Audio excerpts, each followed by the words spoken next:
नागपूरचं अधिवेशन हे एका आठवड्याचं होतं. अपेक्षा अशी होती की ह्या एका आठवड्यामध्ये विरोधक असतील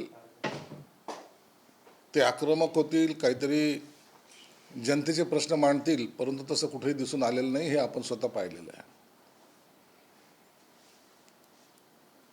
विरोधकाचा मुद्दा काय होता तर फक्त विरोधी पक्षनेता पद हे त्यांना शेतकऱ्याच्या हितापेक्षाही मोठं वाटत होतं, किंवा नागपूरकरांच्या विदर्भाच्या प्रश्नापेक्षा, झालेल्या अतिवृष्टीच्या त्याच्याही पेक्षा मोठं त्यांना त्या पदाशी असलेला संबंध त्यांनी त्या ठिकाणी दाखवण्याचा प्रयत्न केला. एक दिवस पायरीवर बसले, नंतर त्यांचे नेते, उबाटाचे नेते नागपूरला आले. ठरल्याप्रमाणे त्यांनी पुन्हा तेच टोमणे मारायला सुरुवात केली. तो टोमणे मारले आणि आपली बॅनर लाईन करून घेतली. आता जे ते बोलले की आम्ही अनाकोंडावर टीका केली आणि गांडूळ उत्तर देत आहेत. मग तुमच्यावर टीका करताना तुमची माणसं ते कोण? ते गांडूळ आहेत का? तुमच्या प्रत्येक प्रश्नाचं उत्तर त्यांनी द्यावं असं तुम्हाला अपेक्षित आहे. लेवलचा जरी प्रश्न पाहिला तर निश्चितच त्यांची लेवल ही मोठी आहे. आज तुमची जी अवस्था आहे, तुम्हाला छोट्या लोकांशी, अत्यंत छोटे लोक जे कधी काळी तुम्ही त्यांच्याबरोबर बसत नव्हते, त्यांना बोलून त्यांचं स्वागत करून आमच्याशी युती करा इथपर्यंत म्हणण्यापर्यंत तुम्हाला आज लाचार व्हावंसं वाटतंय आणि झालेले आहात. म्हणून आता तुम्ही कितीही टीका करा, काही करा, परंतु तुमचा जो ऱ्हास व्हायचा तो झालेला आहे. आणि हे फक्त तुम्हीच बोलतायत, कोणताही काँग्रेसवाला बोलत नाहीये, शरद पवारवाले तर नाहीच नाही. परंतु सामाजिक प्रश्न बाजूला आणि टोमण्याचं आपली सत्र जे सुरू आहे ते तसं सुरू राहिलेलं आहे. आणि त्याचं आता आम्हाला सुद्धा सगळ्याला कंटाळा आलेला आहे. आम्ही त्या टीकेला काहीचं उत्तर देणं हे सुद्धा आम्हाला योग्य वाटत नाही. हे काहीतरी नवीनच शब्दप्रयोग काढणार, काय सुचलं म्हणून बोलणार आणि मी काहीतरी म्हणजे मोठा हातोडा मारलाय अशा आविर्भावात ते आहेत. मी पहिल्यांदाही सांगितलं, एवढा अहंकार राजकारणामध्ये योग्य नाही. परंतु अहंकारी राजाला दुसरं काही सुचत नाही, बाकी सगळं चिल्लर आहेत असं समजण्याची ती त्यांची प्रवृत्ती आहे. त्यामुळं या अहंकारपणाचा हा ऱ्हास झालेला आहे. आणि भविष्यामध्ये आता येणाऱ्या काही दिवसामध्येच जे महानगरपालिकेच्या निवडणुका आहेत त्या टायमाला ते कुठं आहेत हे त्यांना स्वतःला शोधावं लागेल.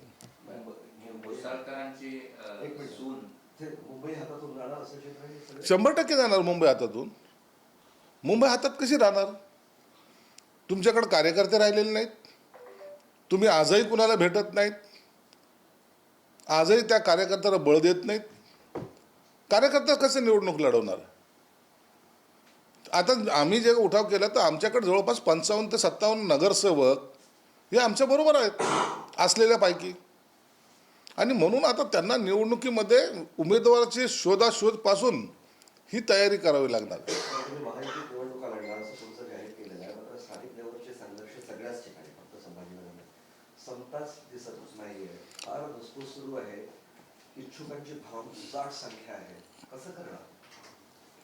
एक तुम्ही पहा की ज्या ठिकाणी महानगरपालिकेच्या निवडणूक आता होणार आहेत त्या ठिकाणी इच्छुकाची गर्दी कुठं होते तर ते शिवसेनेकडे होते, ती भाजपकडे होते, बाकी इतर पक्षाकडे इच्छुक उमेदवार भेटत नाही अशी त्यांची अवस्था आहे. याचा संकेतच असे आहेत की आम्हाला शिवसेना किंवा भाजपबरोबर जायचं. राहिला प्रश्न काही कुरबुरीचा. महाराष्ट्रामध्ये ह्या अशा निवडणुकीमध्ये स्थानिक निवडणुका असतात, थोडे बहुत कुरबुरी होत असतात, परंतु जेव्हा उमेदवारी फायनल होईल, जेव्हा प्रचाराला सुरुवात होईल त्या टायमाला हे सगळे मतभेद किंवा पक्षांतर्गत असलेले वादावाद या सगळ्यावर पडदा पडेल. भाजपाने एक स्थानिक सर्वे इथे केलेला आहे आणि असं म्हणतं की भाजपाला लोकांनी पसंती दिली आहे, त्यामुळं इतिहास काहीही असला तरी आता आम्ही मोठे आहोत आणि हे तुम्हाला मान्य करावं लागेल जागा वाटपातही. हे कोणत्या महान नेत्याने सांगितलं मला माहीत नाही, परंतु असे सर्वेवर अवलंबून राजकारण चालत नसतं. ग्राउंड रिॲलिटी जी आहे ती रिॲलिटी पाहावी लागते. उद्या जर मी म्हणलो की आमचं 1 नंबरवर आम्ही आहोत, त्यालाही विरोध होईल का नाही? म्हणून असे हे सर्वे करण्यापेक्षा ग्राउंड लेवलची रिॲलिटी ही लक्षात घेऊन युती करण्याचं मनोदय हा आमचा सर्वांचा आहे. म्हणून कोणी काही जरी बोललं तरी जेव्हा जागेचं वाटप होईल त्या टायमाला ह्या सगळ्या गोष्टी तपासल्या जातील. तेजस्विनी घोसाळकर ह्या भाजपमध्ये प्रवेश करतात. तेजस्विनी घोसाळकरांचं अनेक दिवसापासून म्हणजे दीड वर्षापासून उभाठामध्ये राहायची मनस्थिती नव्हती असं एकंदर दिसतंय. त्यांनी एकनाथ शिंदे साहेबांशी संपर्क साधलेला आहे. आता तुमच्या माहितीप्रमाणे भाजपशी संपर्क साधलेला आहे. परंतु एवढं मात्र आता निश्चित झालेलं आहे की आता त्या उभाठामध्ये राहणार नाही. त्यांच्या कुटुंबियावर जो काही घात झालेला आहे, आघात झालेला आहे, ते आजही त्यांना स्वस्थ बसू देत नाही. हे वस्तुस्थिती आहे. म्हणून उभाठामध्ये राहून आता काम करायचं नाही असं कदाचित त्यांनी ठरवलं असावं. तुमच्याकडे येणार होत्या मग भाजपमध्ये कशा गेल्या? आणखीन ते कुठं गेलेले नाहीत, परंतु निश्चितच आमच्याही त्या संपर्कात आहेत. प्रवेश म्हणून विचारतो काय विधानसभा नाही तसं मग आता त्यांच्याकडे भाजपमध्ये जायचं काही त्यांचं इच्छा झाली असेल तर त्याला आम्ही रोखू शकत नाही. पण आमच्याकडेही त्या आल्या होत्या. हो म्हणूनच विचारतोय पण जुळलं नाही. नाही जुळलं वगैरे नाही, परंतु त्यांची कदाचित त्यांना आता भाजप सोपं वाटत असेल म्हणून तिकडे गेले असतील. त्यांनी एक भावनिक पत्र लिहिले, त्यात असं म्हटलंय की मुलांच्या भविष्यासाठी मी प्रवेश करते. अहो जिच्या नवऱ्याचा खून झालाय त्यांना कुणी एकदा सहानुभूती दाखवून नंतर कोणी भेटायला सुद्धा फिरकलं नाही. त्या कुटुंबावर झालेला जो आघात आहे त्यासाठी काय करता येईल अशी कोणतीही रूपरेषा त्यांच्याकडे नाही. आणि या तरुण वयामध्ये त्या महिलेला असलेला आपला संसार सांभाळण्यासाठी किंवा आपल्याला साथ कुठेतरी कुणाची तरी असावी म्हणून तिने घेतलेला हा निर्णय. ती नगरसेविका होती, चांगलं उत्कृष्ट काम केलेलं आहे तिने. विनोद घोसाळकर जे आज शिवसेनेचे उपनेते आहेत ते आमदारही होते आणि त्यांनाही माहिती की सून ही जी निर्णय घेते हे काहीतरी त्याच्या मागचे कारण हे घोसाळकरांना सुद्धा चांगल्या प्रकारे माहिती आहेत. म्हणून तडकाफडकी घेतलेला हा निर्णय नाही आहे. त्यांच्या भावना कोणी समजून घेतल्या नाही, हे दुर्दैव आहे. म्हणून ती आता भाजपमध्ये प्रवेश करते. हे दुःख विनोद घोसाळकरांना नाही. आहे निश्चित विनोद घोसाळकरांना हे दुःख असेलच. अखेर कुटुंबातले ते प्रमुख आहेत, त्यांना हे दुःख निश्चित जाणवत असेल. परंतु त्यांची काय अडचण आहे त्याबद्दल मी भाष्य करणं योग्य नाही. काय सांगणं आहे आता? उभाठामध्ये नाही राहिलं फ्युचर. आता उभाठातले सर्व लोक सोडून चाललेत, तरी आता आज हे गेल्यानंतर सुद्धा त्यांना कचरा समजण्यात येईल, त्यांना बंडखोर म्हणलं जाईल. आणि अशा पद्धतीनं एक एक लोक जेव्हा जायला लागतात त्या टायमाला खऱ्या अर्थानं वाईट निश्चित वाटत असावं, परंतु उभाठावर त्याचा काही परिणाम होत नाही. किती गेले किती काय जरी झालं तरी हम दो हमारे दो ही त्यांची भूमिका कायम आहे. उद्धव ठाकरेंवर टीका करताना शिंदे साहेबांनी त्यांना रहमान डकेत अशी उपमा दिली आहे. मुंबईच्या तिजोरीवर दरोडा टाकणारे रहमान डकेत. काय काय उपमा किती जरी उपमा दिल्या त्यांच्यावर काय काय होत नाही ना. दिली, परंतु आता त्याचा काय इफेक्ट होतो त्यांच्यावर माहीत नाही. त्याच गाढ झोपेत आहेत. झोपेचं सोंग घेऊन ते डोळे मिटून बसलेले आहेत. या मुंबई महानगरपालिका ही त्यांची अत्यंत लास्ट आणि अस्तित्वाची लढाई राहणार आहे. ही एकदा संपली ना, हा पक्ष नेमका कुठे राहील याची कल्पना सुद्धा करत नाही.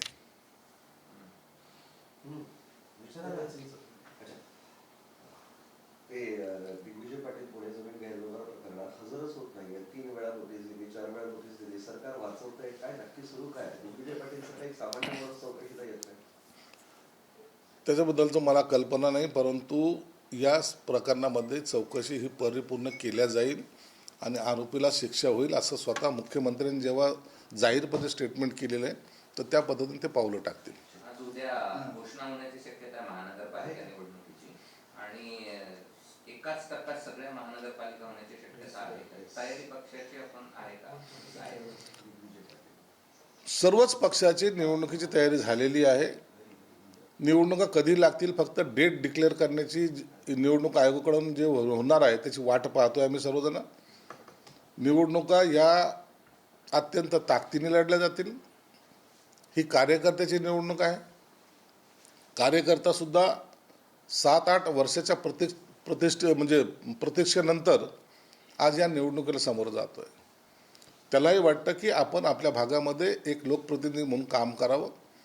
म्हणून पक्षांनी, प्रत्येक पक्षांनी केली, आम्ही तर केलीच केली. पूर्ण तयारी आमची झालेली आहे. आचारसंहिता कदाचित उद्या परवा लागण्याची शक्यता नाकारता येत नाही. या आठवडाभराच्या आतमध्येच आचारसंहिता जेव्हा लागेल त्या टायमाला खऱ्या अर्थानं या रणधुमाळीला सुरुवात होईल. शेवटचं विचारतो, इच्छुकाची जी खूप गर्दी आपला मागाशी विषय झाला, पक्षफुटीचा धोका पण आहे. अनेक लोक कुठून इकडे तिकडे जातील, कसं सांभाळायचं? ह्या निवडणुकीमध्ये हे होणार थोडं बहुत असं हे सगळं चित्र सगळ्याच पक्षामध्ये होणार आहे. आता एका ठिकाणी एका जागेसाठी जर 25 आणि 30 अर्ज, 50 अर्ज असे येत असतील तर तिकीट एकाला द्यायचं आहे. बाकी नाराज होतील. मग नाराजामधला 50मधला एखादा माणूस इकडचा तिकडे जाऊ शकतो. असं काही त्याला थांबवता येणार नाही. असं एक वस्तुस्थिती आहे. म्हणून याची चिंता सर्वच पक्षाला लागलेली. म्हणूनच स्थानिकांचं म्हणणं आहे की युती नको, वेगवेगळे लढले, पोस्ट युती करूया. युती नसली तरी तिकीट एकाला द्यावं लागेल ना. आपण असली काय नसली काय, स्टेडियम वाढेल ना खेळायला. स्टेडियम वाढून चालत नाहीये. मतदारांचा जो मतदान करणार आहे त्याच्या मताचा आदर केला पाहिजे. त्याचं सर्वांचं मत तुम्ही महायुतीत लढावं असं आहे. म्हणून आम्ही महायुतीत बरोबरच म्हणजे आम्ही युती करूनच ही निवडणूक लढणार आहोत.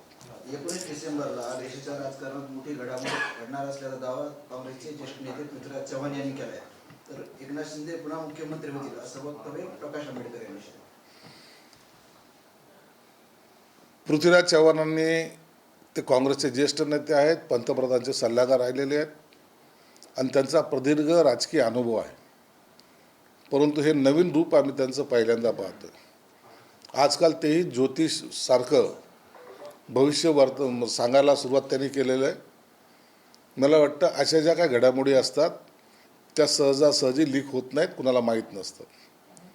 आणि जर 19 डिसेंबरला आता जर होणार असेल तर त्यांना त्याची काही माहिती असेल तर त्याची कल्पना आम्हाला नाही. परंतु जे काही होईल किंवा होण्याचे संकेत आता दिसत नाहीत. परंतु झालं तरी त्या अत्यंत उच्च पातळीवर होतं आणि त्याची माहिती खाली कुणालाही नसते. प्रकाश आंबेडकरांनी एकनाथ शिंदे साहेब मुख्यमंत्री होतील असं जे काही विधान केलं त्यांचे आम्ही आभार मानतो. परंतु ह्या राजकीय ज्या घडामोडी असतात यामध्ये कोण कधी काय होईल हे आजच्या घडीला तरी निश्चित सांगता येणार नाही. भविष्यामध्ये जे काही चित्र होईल ते NDA म्हणून, महायुती म्हणून हा निर्णय वरिष्ठ पातळीवर होईल आणि त्या निर्णयाची अंमलबजावणी खाली होईल. भाजपाला तुमच्यापेक्षा संभाजीनगर महानगरपालिकेत जास्त जागा हव्यात. आणि दुसरा प्रश्न त्याला जोडून असा आहे की 2 आमदार, एक आधी माजी आमदारांच्या मुलांना गुलमंडीवरनं बरंच राजकारण झालं. हे बघा, निवडणूक आहे, याच्यामध्ये प्रत्येकजण तिकीट मागतोय. त्यांना मागू द्या ना, त्यांचा हक्क आहे तो. त्याचा निर्णय, अंतिम निर्णय हे एकनाथ शिंदे साहेब घेणार आहेत. महायुतीमध्ये किती जागा वाटप होणार आहे, काय होणार आहे याची आणखी आमची बोलणी प्राथमिक सुद्धा सुरू झालेली नाही. कदाचित उद्या बैठक घेण्याचा आमचा मानस आहे. आता भाजपच्याही वरिष्ठ नेत्यांशी मी बोलतोय. उद्या एक पहिली बैठक उद्या घ्यावी असं माझं मत आहे. त्या संदर्भात मी अतुल सावे किंवा त्यांचे इतर सहकारी असेल त्यांच्याशी मी आज बोलणार आहे. परंतु युती जोपर्यंत होत नाही तोपर्यंत ह्या मागण्या किंवा इच्छुकाची गर्दी ही कायम राहणार आहे आणि त्याला आपण टाळू शकत नाही. तुमच्यापेक्षा जास्त जागा त्यांना हव्यात असं त्यांचं मत. आणखी बोलणी तर सुरू होऊ द्या. आमची बोलणी सुरू झाली नाही. आता आम्ही जास्त जागा मागतोय का ते जास्त जागा मागतायत ते एकदा बैठकीला बसल्यानंतर निश्चित होईल. देवेंद्र फडणवीस, एकनाथ शिंदे आणि अजितदादा पवार यांच्यावर टीका करताना माजी खासदार दीपक जलील यांनी इना, मीना आणि डिका असा टीका केली. कोण विचारतंय त्या इम्तियाज जलीलला? तो हिंदू धर्माचा काही उत्सव असला तो हॉस्पिटल बांधा म्हणतो. मग तू पण दुसरं बाकीचे रिकामे काम करण्यापेक्षा हॉस्पिटल बांध ना. तुमच्या मस्जिदी उभ्या राहिलेल्या चालतात परंतु आमचे धार्मिक सण तुम्हाला साजरे केलेले चालत नाही. ही कोणती उलटी नीती? मग सर्वांना समान करा ना. तुम्ही तुमचा धर्म पाळायचा, दुसऱ्याने धर्म पाळायला गेलं की नाही हॉस्पिटल बनवा, संडास बाथरूम बनवा, हे कोणतं स्टेटमेंट आहे? म्हणून अशा लोकांकडे आम्ही लक्षसुद्धा देत नाही.